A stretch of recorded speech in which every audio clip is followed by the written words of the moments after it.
সিম্যাক্স বিডির পক্ষ থেকে সবাইকে স্বাগতম। আজকে ইনশাল্লাহ আমরা 26তম ক্লাস আলোচনা করব। তো আজকে যে টপিকটি দেখব আমাদের বহুল আলোচিত একটা টপিক, স্ট্রাকচার কোয়ারি ল্যাঙ্গুয়েজ। খুবই ইম্পর্টেন্ট। যারা সেমিস্টার ফাইনাল পরীক্ষা দিবা তাদেরও খুব দরকার হবে, অর্থাৎ যারা ডিপ্লোমা পড়তেছো তাদেরও খুবই একটা গুরুত্বপূর্ণ টপিক তাদের জন্য।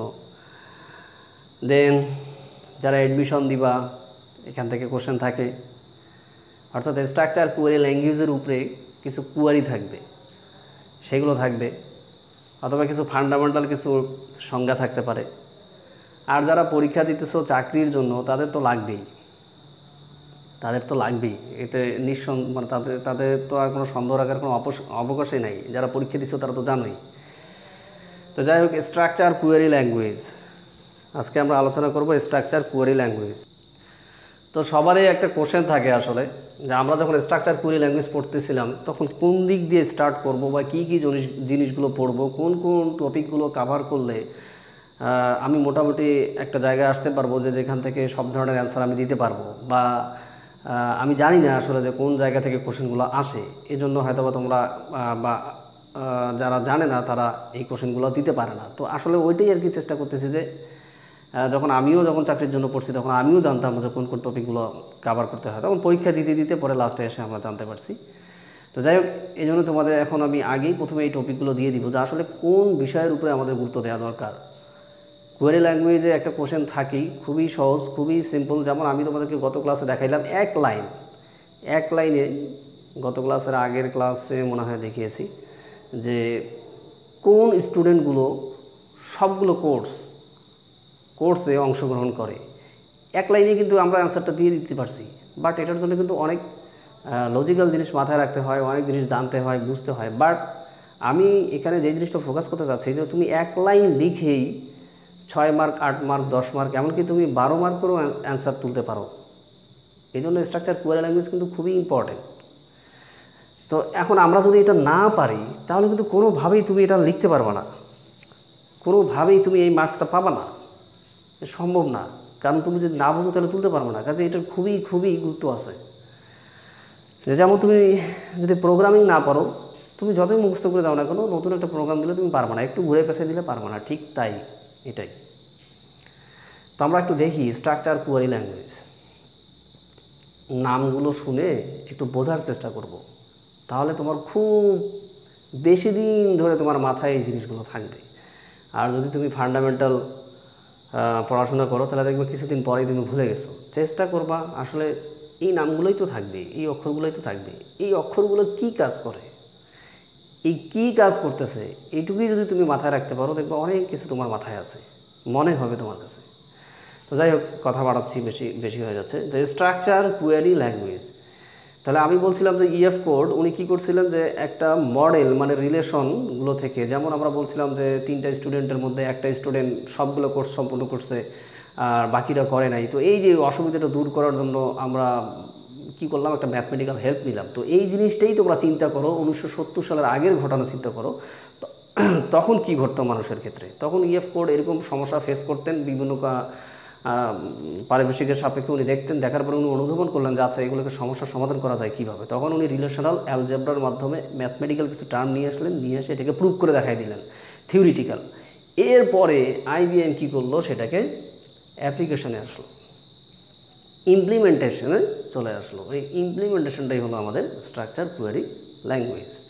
তাহলে এখন আমরা লাস্ট পর্যায়ে, এরপরে আরও আছে, ওটা পরে দেখবো। অর্থাৎ রিলেশনাল অ্যালজেব্রার পরের স্টেপটা হচ্ছে আমাদের স্ট্রাকচার কোয়ারি ল্যাঙ্গুয়েজ। তো যাই হোক, এখানে স্ট্রাকচার কেন বলতেছি আমি অন্যান্য টপিকগুলোতে, অন্যান্য ভিডিওগুলোতে বলে দিছি, তারপর এখানে বলতেছি স্ট্রাকচার হচ্ছে ফিক্স একটা গঠন। অর্থাৎ ডেটাবেজের ক্ষেত্রে তুমি যে ডেটাগুলোকে রাখবা, কীভাবে রাখবা, এই ABC 20, 8, 9 বা 30 এভাবে কীভাবে রাখছি আমরা, অবশ্যই এগুলোকে গুছিয়ে রাখছি, সাজিয়ে রাখছি। তো কোন ফরম্যাটে রাখলাম, টেবিলের ফরম্যাটে রাখলাম। এটাকেই আমরা বলতেছি একটা স্ট্রাকচার, এবং এর গঠনটা কি অলওয়েজ ফিক্স, এরকমই থাকবে। অর্থাৎ একটা ডেটাবেজের ভিতরে তুমি যতই ডেটা রাখো না কেন, যে কোনো ডাটা রাখো না কেন, সব ডেটাগুলো এরকম টেবিল আকারেই থাকবে। এটাকে বলতেছি হচ্ছে স্ট্রাকচার। তাহলে কুয়েরি ল্যাঙ্গুয়েজটা কী জিনিস? কুয়েরি মানে কি? তল্লাশি করা। আর ল্যাঙ্গুয়েজটা কী আসলে? এই যে আমি তোমাদের সাথে যে কথা বলতেছি, তোমাদের সাথে কমিউনিকেট করতেছি, এমনি এমনি কমিউনিকেট হচ্ছে? অবশ্যই আমি একটা ল্যাঙ্গুয়েজ ব্যবহার করতেছি না, ভাষা ব্যবহার করতেছি না। তাহলে এখানে ইউজার আর এখানে সার্ভার, কি সার্ভার? Database server. আর এখানে ইউজার। ইউজার আর ডেটাবেস সার্ভার এরা কমিউনিকেট করবে না? তো কমিউনিকেট করার জন্য অবশ্যই কি এক ধরনের কি এখানে ল্যাঙ্গুয়েজ দরকার হবে না? সেই ল্যাঙ্গুয়েজটাকেই আমরা বলতেছি স্ট্রাকচার কুয়েরি ল্যাঙ্গুয়েজ। কিন্তু কুয়েরিটা তাহলে কি? কুয়েরি হলো একজন ইউজার ডেটাবেস সার্ভারের ভিতরে কি থাকে, এরকম অসংখ্য টেবিল থাকে। এই টেবিলের ভিতরে কোনো ডেটাকে রাখতে চাচ্ছে, কোনো ডেটাকে ফেস করে নিয়ে আসতে চাচ্ছে, কোনো ডেটাকে এডিট করতে চাচ্ছে, একাধিক ডেটা থেকে কিছু ডেটা বাছাই করে নিয়ে আসতে চাচ্ছে, যেমন আমরা আগের কোডগুলোতে দেখে আসলাম। এই কাজগুলোকে আমরা কি বলতেছি? কুয়েরি বলতেছি। তো এগুলো কি আর এমনি এমনি হবে? মুখে বলে দিলেই হবে এই তুমি একটা টেবিল অঙ্কন করো, তাহলে কি আপনা আপনি টেবিল হয়ে যাবে? অবশ্যই তাকে কি করতে হবে? একটা কমান্ড দিতে হবে কোনো একটা ল্যাঙ্গুয়েজের মাধ্যমে। ল্যাঙ্গুয়েজ মানে হলো ভাষা। ভাষা যখন আমরা লিখি, এই যে লিখতেছি, একটা সেন্টেন্স লিখলাম, তখন আমরা বুঝলাম যে এইটা কি বলতেছে। তো সেরকম আমি যে এখানে টেবিল একটা তৈরি করব, অবশ্যই তাকে ল্যাঙ্গুয়েজের মাধ্যমে কমান্ড দিতে হবে। তো এইগুলোই বলতেছে, অর্থাৎ রিট্রিভ করা, ইনসার্ট করা, ডিলেট করা, আপডেট করাটাকেই আমরা বলতেছি কুয়েরি। এবং এর জন্য যে কমান্ডটা ইউজ করব বা ল্যাঙ্গুয়েজটা ইউজ করবো সেটাকে বলতেছি আমরা কুয়েরি ল্যাঙ্গুয়েজ। স্ট্রাকচার কেন আসলো? যে আমাদের এইখানে যে কুয়েরি যে করব আমরা, যেই কমান্ডের মাধ্যমে বা ল্যাঙ্গুয়েজ বা ভাষার মাধ্যমে যার ভিতরে করব, সেটা অবশ্যই কী হবে? ফিক্স হবে, একটা স্ট্রাকচার বা একটা গঠন ফলো করবে। যেটা কি গঠন ফলো করতেছে? টেবিলের আকার ফলো করতেছে। তাহলে এখন আসো আমরা একটু দেখি যে কোন কোন টপিকগুলো আমাদের গুরুত্ব দেওয়া দরকার। ফার্স্ট হচ্ছে আমাদের ডেটা ডেফিনেশন ল্যাঙ্গুয়েজ। এই যে আমি বললাম, আমার ব্রেন বলতেছে যে তুমি একটা টেবিল অঙ্কন করো, তখন আমি যে সাথে সাথে গিয়ে এখানে বোর্ডে গিয়ে এইভাবে টেবিল অঙ্কন করলাম। তো ডেটাবেজে কি এইভাবে টেবিল অঙ্কন করা যাবে? যাবে না। ওখানে কমান্ড দিতে হবে, ক্রিয়েট টেবিল, টেবিলের কলাম কয়টা সেই নামগুলো দিতে হবে, সেই কলামের ভ্যালুগুলো কোনগুলো বা কোন টাইপের হবে সেগুলো বলে দিতে হবে, কোনো ফরেন কি আছে কিনা সেটা বলতে হবে, কোনো প্রাইমারি কি আছে কিনা তা বলে দিতে হবে। তো এগুলো বলার কমান্ডের মাধ্যমেই আমরা কি করতে পারবো? টেবিলটাকে তৈরি করতে পারবো। আবার টেবিলটাকে ফেলে দিতে পারবো। টেবিলটাকে আমরা ফেলে যেমন দিতে পারবো, তেমনি আবার কি বলে এটাকে টার্নগেটও করতে পারবো এবং কি করতে পারবো? রিনেমও করতে পারবো। তো এটার জন্য যে কমান্ডগুলো আছে সেই কমান্ডগুলো হচ্ছে ডেটা ডেফিনেশন ল্যাঙ্গুয়েজের ভিতরে। আর ডেটা ম্যানিপুলেশন ল্যাঙ্গুয়েজ কি? এখন বর্তমানে মনে করো যে এই টেবিলটা ফাঁকা আছে, তাহলে এখানের ভিতরে ডাটা রাখলাম, কিছুক্ষণ পর ডেটাটাকে ফেলে দিলাম, কিছুক্ষণ পরে মনে করো আপডেট করলাম বা এডিট করলাম, এগুলো কি বলতেছে? হচ্ছে ম্যানিপুলেশন ল্যাঙ্গুয়েজ। এখন এরপরে আসতেছে কি? Data control language. Data control language কোনটা? যে ব্যাঙ্কিং সিস্টেমে বুঝাই তাহলে সহজ হবে, বা আমার এখানেও বুঝাই। তো আমি এখানে অ্যাসিস্ট্যান্ট প্রোগ্রামার হিসেবে আছি। তো আমি ডেটাবেস সার্ভারের কাজ করি, নেটওয়ার্কিংয়ের কাজ করি, রাউটারের কাজ করি, এছাড়াও আরও অন্যান্য কাজগুলো আছে, ধরো নাই বললাম আমি। তো এগুলোর ক্ষেত্রে কি আমাকে কি পাসওয়ার্ড বলো আর পারমিশন বলো দিয়ে দিছে না? অবশ্যই দিছে, না হলে কি আমি এই কাজগুলো করতে পারতাম? তো এই পারমিশনটা দেয় কি বলতেছে? হচ্ছে গ্রান্ট। আর যদি কোনো কারণে আমি এখান থেকে চলে যাই, আমারও বর্তমানে এখানে আরেকজনের সেই কাজগুলো করবে, তো তখন যদি আমাকেও ওই একই ধরনের পারমিশন দিয়ে রাখে, তাহলে তো আমি রাউটারের ভিতরে ঢুকে রাউটারটাকে পুরো মনে করে রিকনফিগার করে ফেললাম বা অ্যাক্সেসটাকে মনে করে ডিলেট করে দিলাম, যদি আমাকে ওই গ্রান্টটা দিয়েই রাখে। কিন্তু আসলে তো দেওয়া যাবে না, কারণ আমি তো চাকরি ছেড়ে চলে গেছি, তাহলে আমি কি সব কিছু ক্লোজড? তখন আমাকে কী করতে হবে? রিভোক, মানে বাতিল করে দিতে হবে।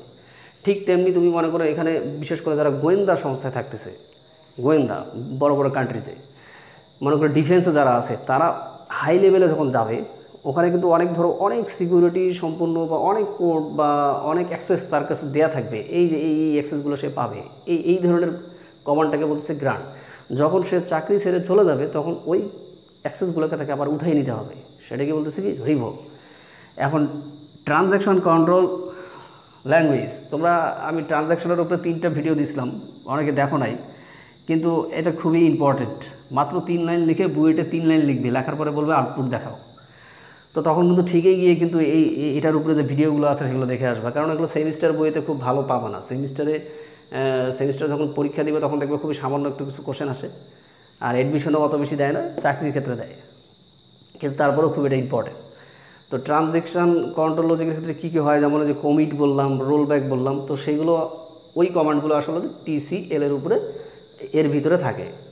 এরপরে আমরা আরেকটা টপিক দেখব কিস এবং কনস্ট্যান্ট। অলরেডি এগুলো আমরা দেখে আসছি, প্রাইমারি কি, ফরেন কি। আর কনস্ট্যান্ট হলো আমরা বিভিন্ন ধরনের শর্ত জুড়ে দিই। যেমন তোমরা কোনো ফর্ম যদি ফিল আপ করতে যাও দেখবা যে নেমের পাশে এরকম স্টেরিক দেওয়া থাকে, তার মানে ওটা তোমাকে বাধ্যতামূলক পূরণ করতেই হবে, এই ধরনের শর্ত আরোপ করে দেওয়া হয়।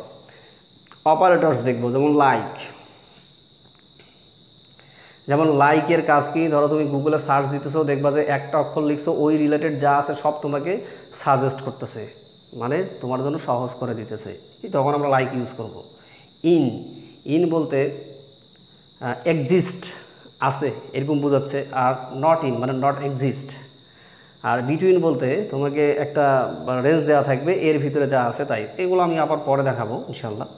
আর বিভিন্ন ধরনের ক্লোজ ব্যবহার করব আমরা, ক্লোজেস। যেমন ডিস্টিংক্ট, আমরা যেমন গত ক্লাসে দেখছিলাম যে তরিকুল একটা কোর্স সম্পূর্ণ করে নাই, বাট আশিক 2টা কোর্স সম্পূর্ণ করে নাই, এই জন্য 112 1 নাম্বার, আবার 112 3 number, 3 number course ID, R 114 2 number.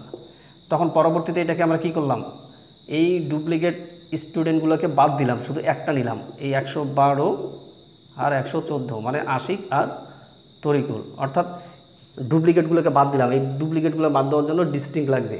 Order by, ascending অথবা ডিসেন্ডিং অর্ডার। গ্রুপ বাই, একটা এই যেমন আমি এখানে চাকরি করি, আচ্ছা তোমাদের দিয়েই বুঝাই। তোমরা স্টুডেন্ট, বিভিন্ন প্রকার স্টুডেন্ট আছো, বিভিন্ন ডিপার্টমেন্টের স্টুডেন্ট আছো। এখন যদি 1000 স্টুডেন্ট, ধরো মিস্টে আমি চাকরি করছি, এখন 1000 স্টুডেন্টের মধ্যে আমি বললাম যে না, শুধু সিএসসি ডিপার্টমেন্টেরগুলো দেখাও তো, সিএসসি ডিপার্টমেন্ট কজন আছে, এই যে গ্রুপ বাই করলাম। আর হ্যাভিং আসবে অন্য জায়গায়, আমি এটা দেখাবো পরে। আর এগ্রিগেট ফাংশন একটা আসবে, ধরো তোমরা রেজাল্ট তুলছো, 60 জনের রেজাল্ট আসছে, এখন আমি বললাম ম্যাক্সিমাম কার পয়েন্ট বেশি, মিনিমাম কার, এবং এভারেজ কত, অথবা তোমাদের মধ্যে স্টুডেন্ট কতজন আছো, ওখানে কাউন্ট আর একটা ফাংশন কাউন্ট দিলে খুব চট করে বোঝা যাবে যে এই টেবিলের ভিতরে কতগুলো রেকর্ড আছে, বা কতগুলো স্টুডেন্ট আছে, বা কতগুলো কাস্টমার আছে, বা কতগুলো অ্যাকাউন্ট আছে, বা কতগুলো স্টুডেন্টের রেজাল্ট দেওয়া আছে। এই কাউন্ট ফাংশনের মাধ্যমে আমরা দেখতে পারবো। আরেকটা হচ্ছে জয়েন অ্যান্ড সাব কোয়েরি, খুবই মোস্ট ইম্পর্টেন্ট। এটার জন্যই মূলত আসলে এত কষ্ট করা, এটা বোঝানোর জন্যই আসলে এত কষ্ট করে আসছি আমি, না হলে তোমাদেরকে চট করে এটা ধরে ফেলতাম, যাতে এখানে বুঝে দেখি আমার একটু সহজ হয়। আর যেহেতু এখানে লাইভ বলতে কি ভিডিওতে আসলে আমিও স্বাচ্ছন্দ্য বোধ করি না, সামনাসামনি হলে হয়তো ভালো হতো, তারপরেও যতটুকু পারি ইনশাল্লাহ আমি চেষ্টা করব। তো আমরা জয়েন কিছু কোয়েরি করব। জয়েন কোয়েরি সম্বন্ধে অলরেডি আইডিয়া দিয়েই আসছি আমি, কোথায় যে কিছুক্ষণ আগেই দেখলাম, আমরা এই আগের টিউটোরিয়ালে দেখছি যে এনরোল একটা টেবিল দেখলাম, যেটাকে আমরা রেফারেন্সিং টেবিল বলতেছি, বা জয়েন্ট টেবিল বলতেছি, বা জয়েন্ট পয়েন্ট বলতেছি, আসলে সেটাই হলো জয়েন। আর একটা সাব কোয়েরি হচ্ছে কুয়েরির ভিতরে কুয়েরি, মানে তোমাকে বলছে সেকেন্ড হাইয়েস্টটা বের করো, বা থার্ড হাইয়েস্ট স্যালারি বের করো। তখন আমি দেখবা যে নেস্টেড, আমরা ফর লুপ পড়ছি না, একটা ফর লুপ বলে কী হবে, ফর লুপ। যখন ফর লুপের ভিতরে আরেকটা ফর লুপ হবে, তখন সেটাকে কী বলে, নেস্টেড ফর লুপ। ঠিক সেম তাই, একটা কোয়েরির ভিতরে যখন তুমি আরেকটা কোয়েরি দিবা, তখন সেটাকে হবে কি, সেটা হবে নেস্টেড কোয়েরি, আর যাকে আমরা বলবো সাব কোয়েরি। তো এই বৈশিষ্ট্যগুলো অবশ্যই এখানে দেওয়া থাকবে। তো আজকে এতটুকুই, আমরা পরের ক্লাসে দেখবো এগুলো বিস্তারিত, একটার পর একটা আমি আলোচনা করবো ইনশাল্লাহ। তোমরা সঙ্গেই থাকো, আশা রাখি ইনশাল্লাহ তোমরাও সাহস হারাবা না। ইনশাল্লাহ আমরা এই ডেটাবেস থেকে যে কোনো ধরনের কোশ্চেন আসুক না কেন, সেটা সেমিস্টার ফাইনাল হোক, ডুয়েট অ্যাডমিশন হোক, অথবা জবের জন্য হোক, আমরা ইনশাল্লাহ পাবো। তো আল্লাহ হাফিজ।